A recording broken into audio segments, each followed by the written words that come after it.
ডিম ছাড়া কেক এটা কি সম্ভব? হ্যাঁ, এটাও কিন্তু সম্ভব। আজকে কিন্তু ডিম ছাড়া একদমই কেক বানিয়েছিলাম, আর কিন্তু অনেকটা নরম হয়েছে, দেখতেই পারতেছেন, আর খেতেও কিন্তু খুবই মজা হয়েছিল। তো চলুন দেখতে থাকি যে ডিম ছাড়া কিভাবে আমি এই কেকটা বানালাম।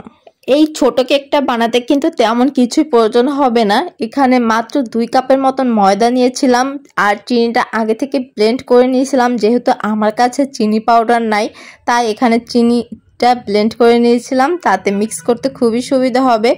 আর একটু সামান্য লবণ আর একটু বেকিং পাউডার দিয়েছি। তবে আপনারা যে বারবার দেখতেছেন এখানে আমি চিনি কিন্তু দিতেছিলাম, আর অন্য কিছু দিই নাই।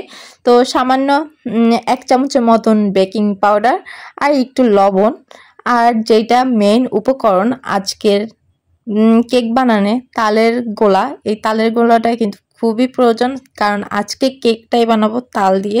যেহেতু তালের সিজন, মনে হলো যে আজকে তাল দিয়ে কেকটা বানানো যাক। আর তাল দিয়ে কেক বানালে কিন্তু বেশ ভালোই লাগে, আর কেকটাও কিন্তু অনেক নরম হয়।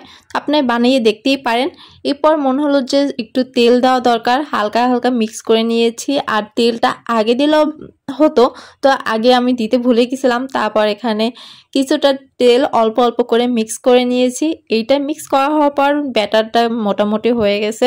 তো এই ব্যাটারটা আরেকটু পাতলা করতে এখানে আমি দুধ ব্যবহার করেছি। একটু একটু করে দিবেন আপনারা, মানে যতটুকু প্রয়োজন, একবারে অনেকটা দিয়ে দিবেন না, অল্প অল্প দিয়ে মিক্স করে নেবেন। তো আমি প্রথমে চামচ দিয়ে মিক্স করতেছিলাম, তারপর মনে হলো যে এটা হাত দিয়ে মিক্স করলেই বেশি ভালো হবে। তো হাত দিয়ে ভালো করে মিক্স করে নিয়েছি, একদম ব্যাটারটা তৈরি। এরপর আপনারা যেটা কেক বেক করবেন, আমি এখানে একটা টিফিন বক্স নিছি, আপনারা যে কোনো বক্স নিতে পারেন। তো এরপরে একটা কাগজ কেটে নিয়েছি মাপ অনুযায়ী। এখানে আমার কাছে মানে ওটাকে কি বলে, বেক করার যে এটা পেপার হয়তো বা এরকম কিছু একটা।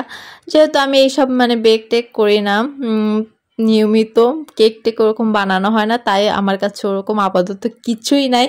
তো যাদের এরকম আমার মতন কিছুই নাই, তারাও কিন্তু এরকম কেকটা বানাতে পারেন। এর জন্য তেমন কিছুই দরকার হবে না, আপনাদের বাসায় যেগুলো আছে ওগুলো দিয়ে মোটামুটি বানাতে পারবেন। এই তো টিফিন বক্সে ব্যাটারটা ঢেলে একটু ট্যাপ করে নিচ্ছি। এরপর কাঠি দিয়ে একটু ভালো করে নাড়াচাড়া দিয়ে নিয়েছি। এরপর মনে হলো যে উপর থেকে একটু সুন্দর ডেকোরেশন করতে পারি। যেহেতু এটা ডিম ছাড়া আর ক্রিমও দেবো না, তাই মনে হলো একটু কিশমিশ দিয়ে সুন্দর করে ডেকোরেশন করে নিই, দেখতেও সুন্দর হবে আর খেতেও কিন্তু বেশ মজা হবে। তো সবগুলো কিশমিশ দেওয়ার পর কিন্তু লুকটা আসলে অনেক সুন্দর হয়েছিল। তো এখানে আমি 30-40 মিনিট ব্রেক করে নিয়েছি, আর 30 মিনিট পর ফিরে আসছি। তো 30 মিনিট পর আমার কেকের এই অবস্থা। আমি মানে আসলে ভাবতেই পারি না যে আমার কেকটা আসলে আদৌ হবে আসলে সত্যি আমি ভাবতে পারি নাই। কিন্তু কেকটা আসলে ভালোই হয়েছে, খারাপ হয়নি, মোটামুটি ভালোই হয়েছে, আর ফুলছেও। তো কেকটা কিন্তু আসলে অনেক সুন্দর হয়েছিল। আমি আসলে প্রথম যেগুলাই এক্সপিরিয়েন্স করি ওগুলাই মানে ভিডিও করি, ওইটাই আপনাদের সাথে শেয়ার করি। আমি যে রান্নাবান্না যে একদম খুবই পারফেক্ট এমন কিন্তু না, তা সব কিছু কিন্তু আপনাদের সাথে শেখা।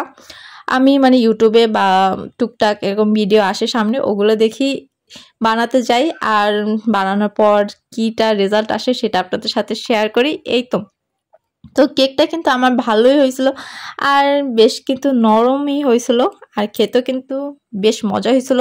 তো আপনারা চাইলে বানাতে পারেন বাসায়। তো আজকে ভিডিওটা কিন্তু এই পর্যন্তই। Bye bye, tata. নেক্সট কোনো ভিডিওতে দেখা হচ্ছে।